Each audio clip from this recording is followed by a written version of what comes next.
samedi 14 juin 2025 mu nekkoon CTP2 doon def seen fin d'année et macha allah mu nekkoon fin d'année am solo parce que xale yi sañse nañ sañse seen yére yu rafet jigéen ñi nduroo góor ñi nduroo mu nekk fête boo xam ne xale yi sentir nañ ne fête nañ parents yi aussi ñëw nañ kenn desul ànd ak seen i doom parrain bi aussi IEF ñëw na aussi représenté par Abdoulaye Diouf teew fa aussi ki nga xam ne moo nekk directeur région bu Kazi Toupati aussi teew madame la maire aussi envoyé représentant di Aziz Diop kii ngeen jàkkaarloo nag moo nekk directrice bu CTP2 gis ngeen prestation bi nga xam ne seen oustaz mi leen koy defal Modou Guène Diop aussi nekkoon ki nga xam ne moom la ñu jagleel bis bi mu nekkoon parrain bis bi macha allah mu ñëw ak participation bu am doole ñëw aussi ak une forte délégation presque mbos kenn desu fa en tout cas mu nekkoon mobilisation bu am doole ñëpp ci délégation yi lañ bokk ñëw gunge seen i maire gunge ki xam ne mooy Modou Guène de même que honorable député aussi Ismaïla aussi mooy ñëw jàppale rakkam parce que rakkam aussi xamal na jox na ko jar bañ pare ñu jox ko diplôme de reconnaissance. ay jub lu def ba mu baax attelé classe bi def une semaine rek mu ne ma sa classe ak boobu macha allah Diouf maa ngi lay nuyu bu baax. oui. qui est là un professeur d'anglais au CM Aboubacry Diaw merci pour ta présence kontaan ci yow bu baax jërëjëf léegi nag ma bëgg nag 4 avril bii di ñëw damay invité leen yow gisoo. mais on va commencer par l'hymne national. Allô, allô. Allô, allô. Bonjour les enfants. Bonjour tata. Comment ça va? Ça va bien, merci. Et vous? Ça va très bien. Et vos parents? Ils se portent bien. Maintenant, on va chanter l'hymne national. Mais après, attends. On chante l'hymne national. On doit se tenir correctement. Très bien. La main droite. Si la voix passe. Et trois.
ma xool ah tàcc leen waaye xool ma hymne national waay yow Chérif loo gis tey mu ngoog léegi xale yi seen hymne national bi Chérif bi enregistré na dañ koy yónnee Diomaye Faye président de la République pour bu déwénee mu invité leen 4 avril dégg ngeen waa tàcc leen nag ñu xool waaw kay bay mu ngoog alors donc nous allons commencer par les allocutions daal di jox kàddu gi monsieur Abdou Aziz Diop conseil municipal chargé du planning du conseil municipal représentant maire. Aziz, vous avez la parole. Merci. Bye.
leen seen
ñaata yoon càmmoñ bi ngay njëkk a raxas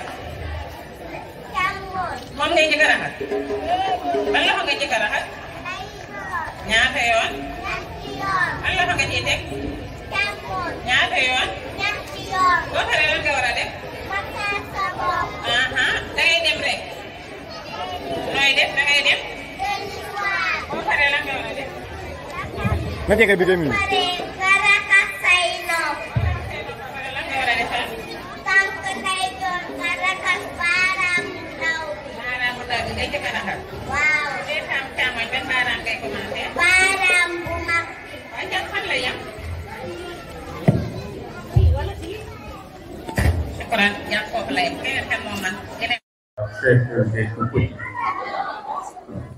Le CP1, l'école maternelle numéro 1, qui est l'aîné des écoles maternelles ici à Guinée, a su montrer le chemin aux autres.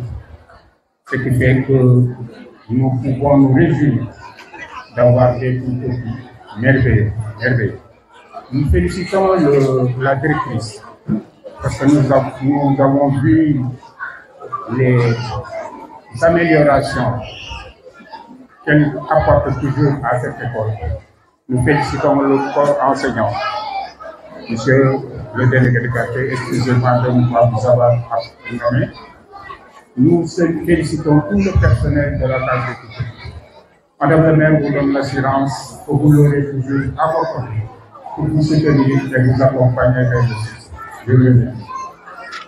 maa ngi leen di nuyu di leen sant surtout madame Rokhaya Diouf maire commune ñu ngi nuyu képp koo xam ne fii teew na fi tey mbégte la toujours ci ñun pour ñu ñëw bokk ci feetu xale yi tuut tuutaan yi la case des tout-petits numéro 1 nga xam ne moom mooy taawu case des tout-petits yi ci Guinguinéo dafa joxe exemple ndax directrice ak personnel ba fa nekk ñu farlu lañ moo tax tey ñu mën a am mbégte fii ci Guinguinéo am ay case des tout-petits yoo xam ne yi ñu mucc ay ñuy ñaan yàlla def xale yi yàlla def leen mag ñu barkeel ñu doon ba gis fekk seen njëriñ ñuy nuyu autorité yi nga xam ne fekk nañ yëpp di remercier li nga xam ne moom mooy parent wu journée bi tey maa ngi leen di gërëm di leen sant.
remercier bu baax a baax dëgg yàlla ndax daaw taxaw nañu taxawaay bu rafet di remercier tam monsieur Ousmane Diallo ñu ngi koy remercier bu baax a baax daaw taxaw nañu bu rafet di remercier tam monsieur Aliou Ndiaye ñu ci kaw ñu ngi koy sant bu baax di ko gërëm di ko jaajëfal bu baax ndax xam nañ ne xale boo ko jàppalee presque sa bopp nga jàppale di remercier tam suñu parrain bi ci accepté bi mu accepté nekk su parrain journée tay bii nii ñu ngi koy rafetlu di la wax ne dalal ak jàmm ak géej ci géej gi néew gii di sant directrice bi Awa Traoré madame Guèye ñu ngi lay sant di sant sa personnel yëpp vraiment wax dëgg yàlla ndax ku xool xale yi xam ne yéen ay jàmbaar ngeen macha allah ñu ngi leen di sant bu baax di leen jaajëfal di wax ne yàlla na taxawaay bi yokku man nag en tant que président APR am naa ay doléances yoo xam ne kaas waxoon naa ko daaw te dinaa ko waxaat ren parce que xale yi suñuy doom lañ ci ëllëg xale mooy njëriñu réew bi te case des tout-petits fu mu nekk dafa nekk si wetu tali bi daaw jooytu woon naa fii si niiru gàtt yi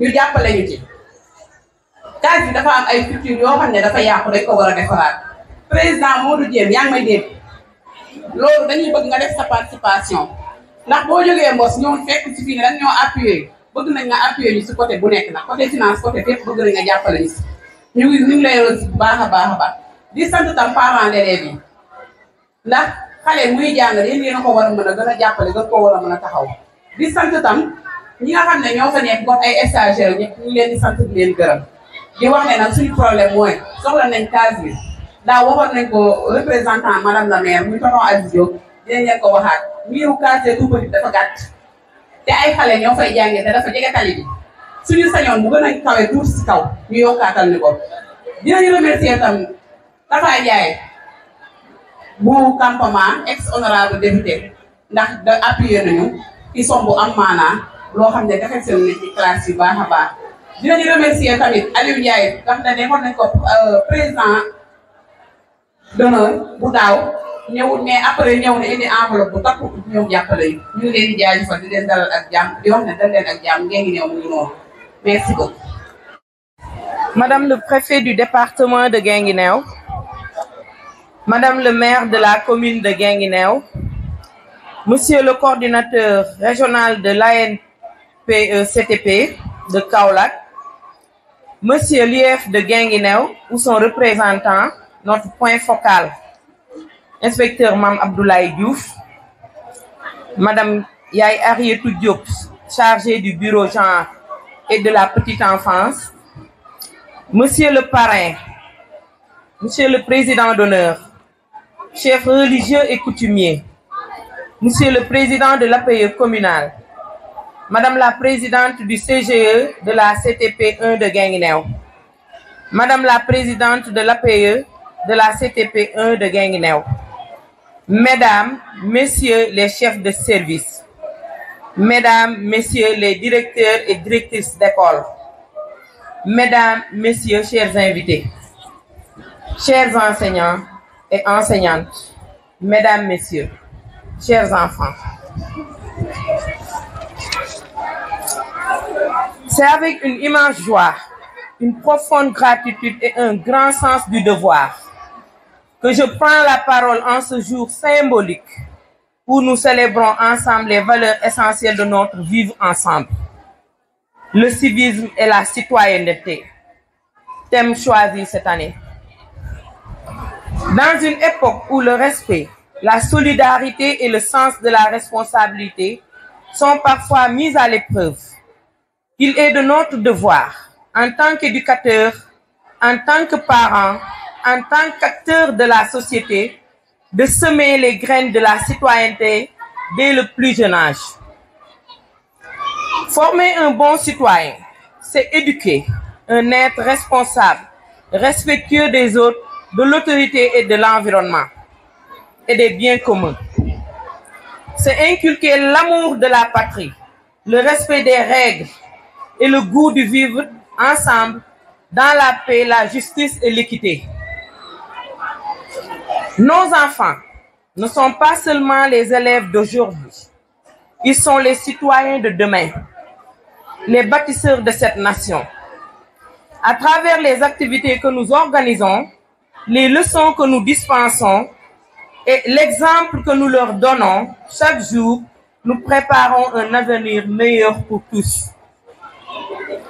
Je voudrais profiter de cette tribune pour remercier chaleureusement tous les membres de notre communauté éducative pour leur engagement quotidien, leur patience, leur amour et leur travail admirable.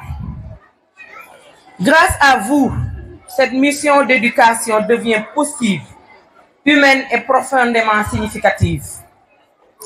Je m'adresse maintenant à vous, Monsieur le parrain de cette journée, Monsieur Modou Diop Guène.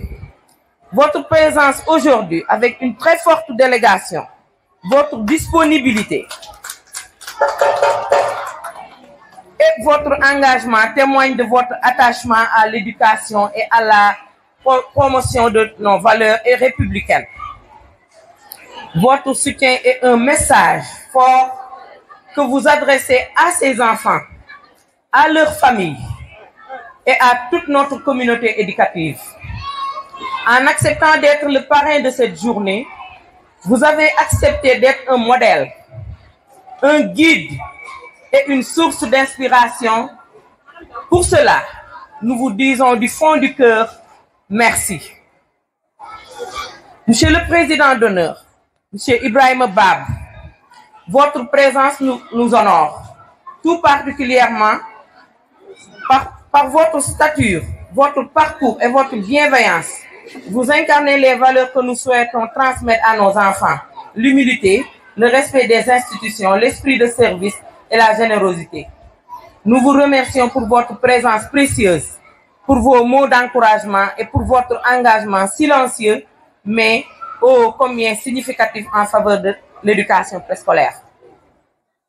Nous adressons nos plus vifs remerciements à Monsieur le coordinateur régional, Monsieur l'inspecteur Bokoum, Monsieur l'inspecteur départemental et Madame le maire de la commune pour leur présence remarquable et leur soutien indéfectible à l'occasion de notre fête de fin d'année.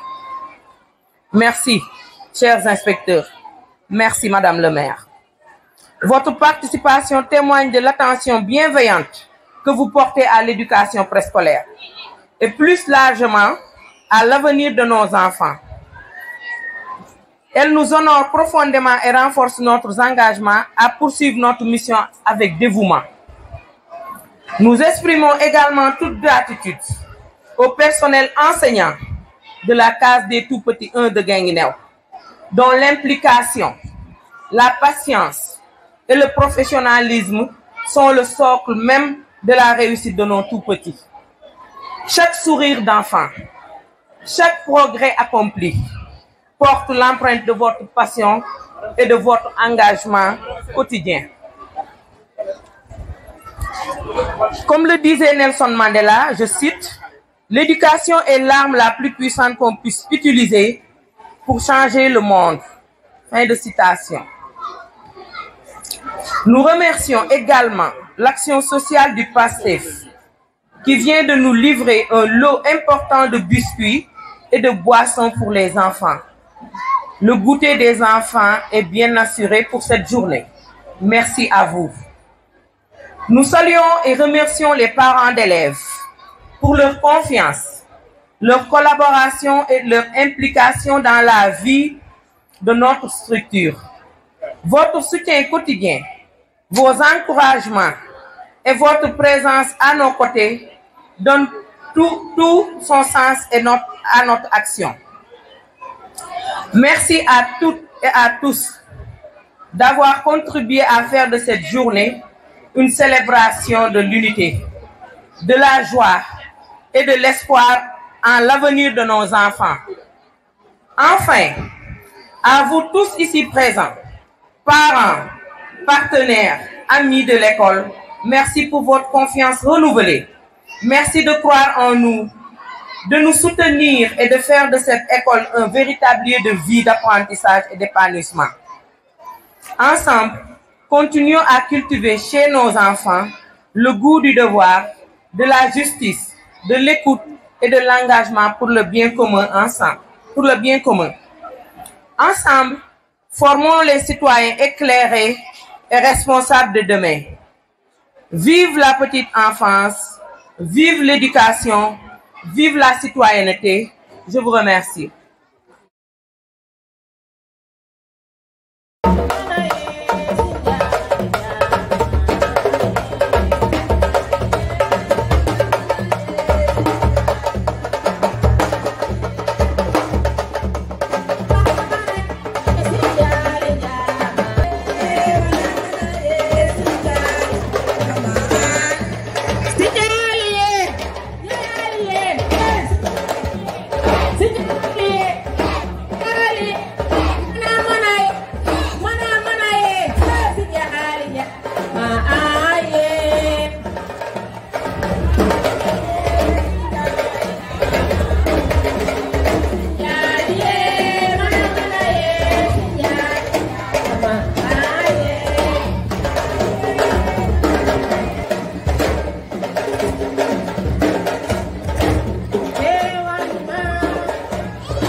CGTS na de.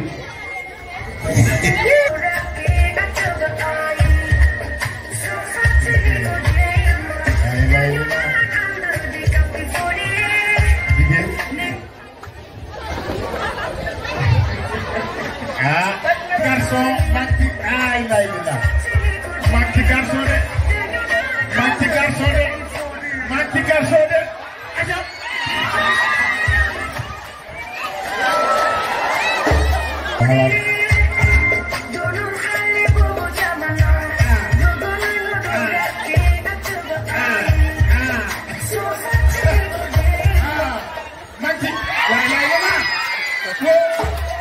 Je suis honoré d'être l'invité d'honneur de cette cérémonie. Donc encore une fois, merci. Merci également les MC, chers et goureux.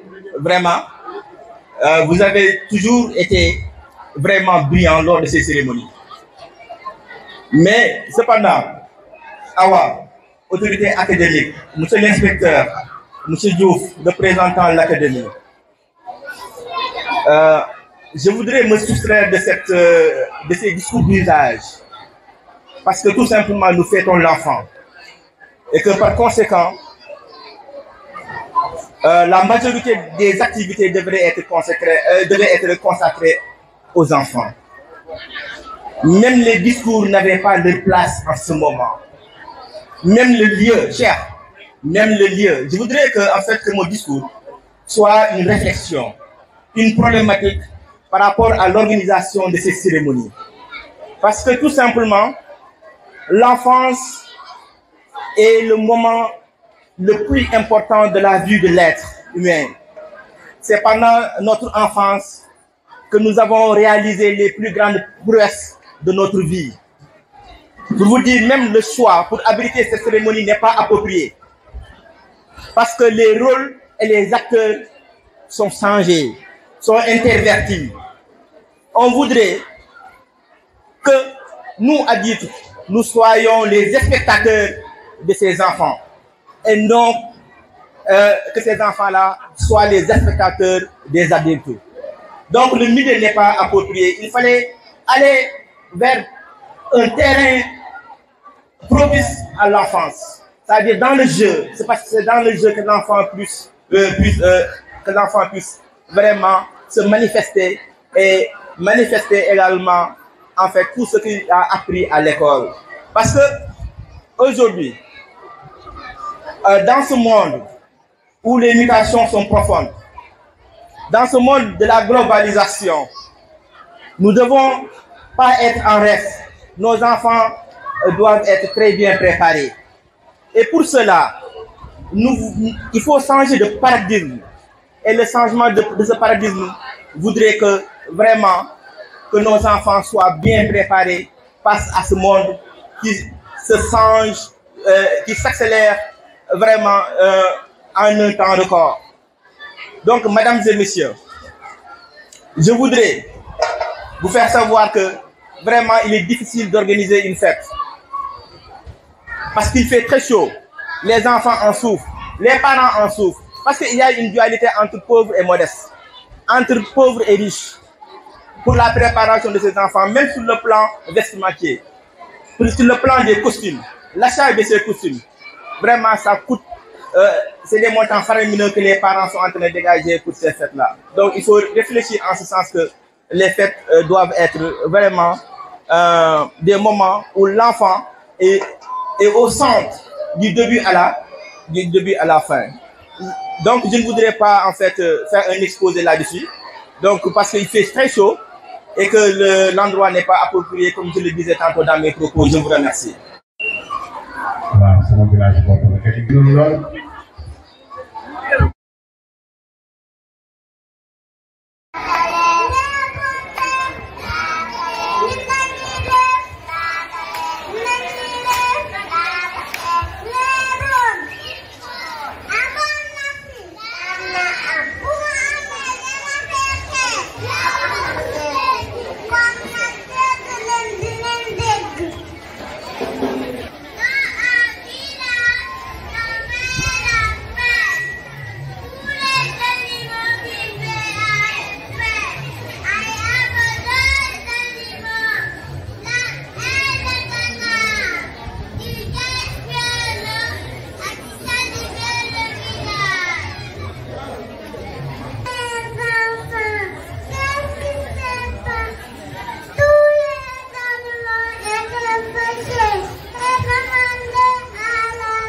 Maire Modou Diop, parrain de la journée.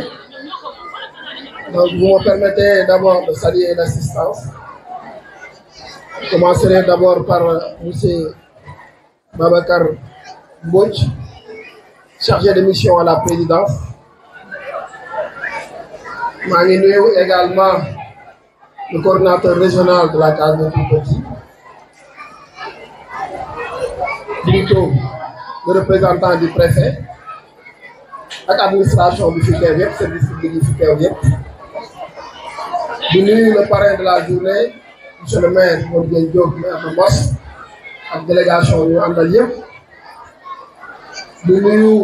Madame la directrice Awa Traoré, Madame Gueye, cette équipe, les parents d'élèves, le président parents d'élèves, Monsieur le maire m'a fait trop d'honneur. Et je le considère comme un signe de respect, de considération, mais également d'humilité à mon endroit. Mais nous avons fait des bonnes choses. Nous avons fait des choses qui nous ont fait. Si je veux faire au nom du parrain, c'est difficile. Alors, je vais sortir ma casquette depuis direct pour vous voir. Parce que je dois plaider pour le département de Guinguinéo, je dois plaider pour l'éducation nationale, je dois plaider pour l'éducation préscolaire de Warna et plaider. 2025, voter le budget Assemblée nationale pour l'éducation. Votons qui 975 milliards 0,42. Daanaka yokk nañ ci 2,8% par rapport ak budget bu 2024. bu ñu ko tasaaree ci département éducation nationale jaaree ko ci ba mu yegg ci préscolaire dama gis ne préscolaire bu ñu ko jox dafa tuuti 0,74% dañ ko cërale ci 975 milliards maanaam ñoo ko jox 7 milliards 242. Man dama yaakaar ne dafa ndaw parce que nous notre génération nous n'avons pas connu la préscolaire mais lu ñu xamoon à l'âge de 7 ans la ñu dugaloon école déjà à l'âge de 7 ans da nga doon xool ne enseignant yi dañoo am difficulté yëpp pour gérer classe am rawatina nag ñu indi la ay xale yoo xam ne ñaari de 3 ans la ñu am kon yéen ñi nga xam ne yéen a jéem xale yi gàcce ngalaama yi parce que xam naa ne liggéey bu métti ngeen nekk di def. jafe na mais rawatina jël dara dugal ko seen xel moo gën a jafe te prestation yi ma gis ak xale yi def xam naa ne am na lu ngeen def ci ñoom. je vais m'attarder un peu ci jeu bi ñu doon def fii moo tax bëgg naa ñu indil ma xale bu yoroon greffage bi ñu indil ma ko s'il vous plaît xale bu am greffage bi te parce que moom respecté na règle du jeu te ba pare am na sens de l'écoute donc xaw ma ñan ñooy ay parents am mais nañ ko toppatoo bu baax elle est intelligente macha allah am na sens de l'écoute également parce que moom déglu na bu baax directive yi nga xam ne ki yoroon jeu bi moo ko doon def ba pare ba ñu waxee mango moom sëgul jël daal lii alors que xale yi ci des dañoo sëgg jël daal lii kon moom waruñ ko woon éliminer waaw loolu moom comme que dañuy jubal si dafa baaxoon ma waxaale ko ñu xam ne xale bi vraiment war nañ ko bàyyi xel war nañ ko gën a toppatoo. mag te dina servir. Bonjour. Comment tu t'appelles? Bonjour, tonton. Comment tu t'appelles? Je m'appelle Alice. Merci beaucoup et félicitations encore. Donc je disais que xam nañ coono bi ngeen am parce que bientôt dinañ dem vers ce qu'on appelle la loi des finances rectificatives. ci loi des finances rectificatives nag ñun député yi dañ ciy profité waxaale jafe-jafe yi kon da ngeen ma dimbale ma am document mooy permettre dans le département nag la wax ou bien dans la région de Kaolack mu mun a xam lan mooy jafe-jafe yi pour moo mun a porter vraiment li nga xam ne moom mooy seen jafe. madame Jamila Diallo sama xarit la ñëw na plusieurs fois Guinguinéo te booba dara doonul dara te affaire case des tout-petits yi nga xam ne ñoo nekk Guinguinéo jot naa ci waxtaan ak moom mais buñ ko tënkee sur un document officiel dina permettre moom mu xam lan moo ko war ak waa département Guinguinéo en tout cas monsieur le maire kontaan naa trop. li nga xam ne jàppale naa la te noonu la ko defee xaaruma ci dara ay moyens la jël oto wër le département mënoon naa yem Mbos def li ñu def moom parce que il est le maire de Mbos mais yemul Mbos dafa dem def le tour du département pour jàppale sama candidature kooku nag loolu su ma toogee ci jotaay bu mel nii ñu koy sàngalee bés bu toll nii waxuma ko ma nekk ma bor donc ci loolu da nga xam ne gën naa la jàpp def naa la sama rak def naa la sama allié def naa la sama collaborateur lépp loo xam ne war nga ma ko mën a jàppale ci magistère bi damaa bëgg nga ñëw jàppale ba ci bu baax a baax en tout cas aw ma fayu waa préscolaire bi nga xam ne tamit ñoo may occasion bu mën a fekkee fête bi di leen wax ne je suis à votre disposition lépp loo xam ne war ngeen ko mën a liggéey ak man bu leen hésiter parents d'élèves yi aussi du ñàkk ma am message bu ma lancé parce que Guinguinéo gis ngeen temps yi am na agression bi fi amoon ba am ku ci génn àdduna moo tax sànq ba ma waxee ne préscolaire dañ ko war a gën a dooleel parce que ci préscolaire rek dañu war a mën a régler cette situation là boo xam ne mu ngi gangréné le département de Guinguinéo parce que ñun ba ñu nekk xale xamuñu woon lii on peut pas se permettre nag suñuy doom maintenant di s'adonner woon à la drogue bay def yëfu ñaaw def kon nañ gën a delloo xale yi ci école moo xam daara la moo xam nasaraan la en tout cas lu ñu mënul def ci kër yi école moo ko mën a def ñun luñ ñu yaree ci biir kër yi d'accord am nañ ay valeur mais école mooy yeggale li ci des te préscolaire yaakaar naa ne am na taxawaay pour mën a def loolu donc maa ngi woo parents yi ñu gën a ñaax xale yi ñu gën a téye xale yi ci école ñu gën leen a jàppale ñu gën leen a sensibiliser maa ngi gërëm maa ngi sant bu baax la si. Merci à vous. Merci honorable. Merci monsieur le maire. Merci beaucoup.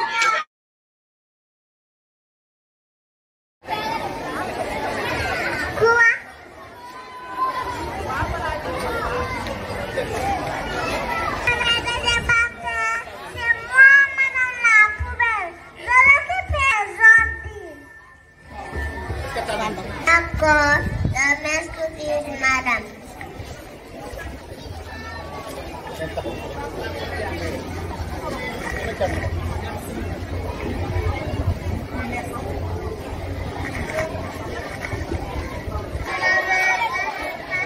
C'est moi, madame la paix.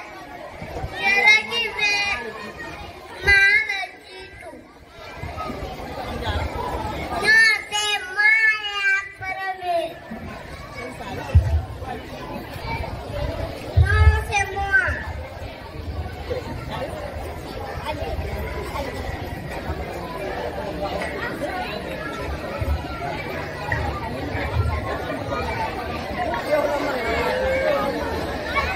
C'est comme les enfants. Qu'est-ce qui se passe? On va tous faire un premier.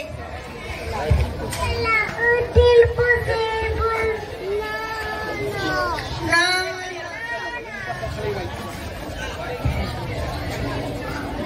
c'est moi.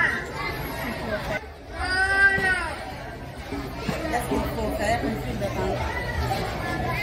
Une file d'attente. Encore. Une file d'attente. Encore. Une file d'attente. Très bien. Une file d'attente. Et file d'attente.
Damilatou, la directrice nationale de l'Agence nationale de la qualité publique, en l'occurrence Madame Damilatou, Khadijatou Damilatou Diallo, maa ngi wax moom ci suba bu may dugg ci bâche bi ñu ngi leen di nuyu di leen saafonte ak yéen solo waxtaan bi daal ñaari bunt ba ñetti bunt laa bëgg a waxtaanee ci mu gën a gaawe allo yi lay waxaat parents d'élèves ñoom lay waxaat li ñuy faral di dégg mooy lan préscolaire jàng amu fa foo ak ree moo fa am fecc wëy foo moo fa yàgg nañu koo yëg am de waaye li xale yi wane fii tey ci prestation wala ni préscolaire foo ak fecc ak wëy kese new fa kon jàng am na loolu dama bëggoon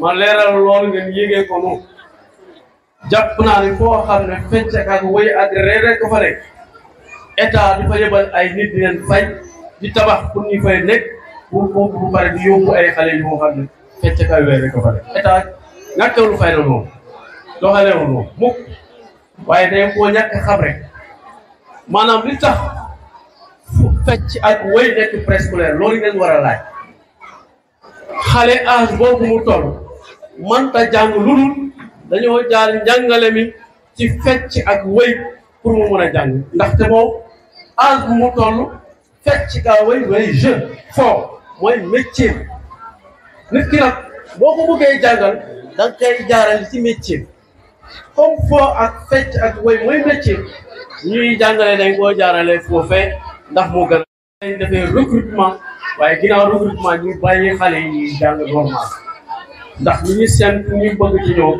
ñu man ko loolu moo nekkoon buntu bu njëkk bu ma bëggoon ubbi wax ko communauté bi ñi xamee ko beneen buntu bi mooy li préscolaire am solo monsieur le vice-président de l'Assemblée waxal na ko boppam boo ko waxal boppam de du man nii maa ko wax mu ne bu ñu jëlee budget éducation nationale 0,75% du budget de l'éducation nationale lañ jagleel at mi préscolaire même pas 1%. seet leen lool te préscolaire mooy base mooy fondement bâtiment ndaxte école pyramide la li nekk ci kaw mooy supérieur lan moo ci tegu secondaire lan moo ci teguwaat moyen lan moo ci teguwaat élémentaire lan moo nekk ci suuf a suuf préscolaire ak crèche kon loolu bu ñu ko toppatoo day daal di doy waar kon nag maa ngi lancé appel délégation président vice président assemblée nationale délégation yi ko fi teewal maa ngi leen di yóbbante ci moom ngeen naan nañu defal plaidoyer auprès de l'État yokkal ñu moyen ba mooy benn ñaareel bi maa ngi leen di yóbbante waat ci vice président assemblée nationale monsieur Diallo ngeen wax ko ni élémentaire day am budget moyen day am budget élémentaire mi ngi waaj am budget baa nga ñëw moyen day am budget secondaire day am budget universitaire kenn ñëwoo ko quoi waaye préscolaire moom kañ lay am budget directeur yi cotisation parents d'élèves lay joxalee école waaye bu cotisation amoon naka la ñuy fonctionner nag boo demee IEF dama def coordination régionale daanaka amatuñu oto te ñun mënuñoo liggéey sans voiture loolu tamit beneen bunt la bi nga xam ne bëggoon naa mu fekkee moo wax ko sama bopp mais comme nekk fi maa ngi leen di yóbbante nga waxal ma ko loolu moo nekk la ñaareel bunt bi moom ko wax bu ci mujj nag mooy sant ak ngërëm ci tàmbalee ko nag ci directrice madame Guèye wax dëgg yàlla kontaan nañ ci taxawaayam tàccu leen ma ko bu baax a baax waa Guèye la vraiment nu mu taxawee case des tout-petits gàcce ngaalama yëkkati na ñun suñu baat ca kaw a kaw a kaw a kaw ndax fu ñu waxee CTP en tout cas Guinguinéo vraiment lu baax rek ñu wax ci ñoom ak résultat yi fay am di jël carte cant ak ngërëm boobu di ko teg ci maam Abdoulaye mu jottali ko inspecteur de l'éducation et de la formation monsieur Doudou Fofana qui est un grand frère qui m'a formé qui m'a aidé à être inspecteur je vous le dis tout de suite c'est lui qui m'a accompagné pour ma nekk inspecteur donc monsieur Doudou kon maa ngi koy sant di ko gërëm lépp loo xam ne suñu collaboration rafet gannaaw loolu di sant parrain bi ak vice président assemblée nationale seen teewaay ndax seen teewaay dafa taaral jotaay bi wax dëgg yàlla taaroon na ma nag waaye dañ koo gën a taaral ñu ngi leen di sant di gërëm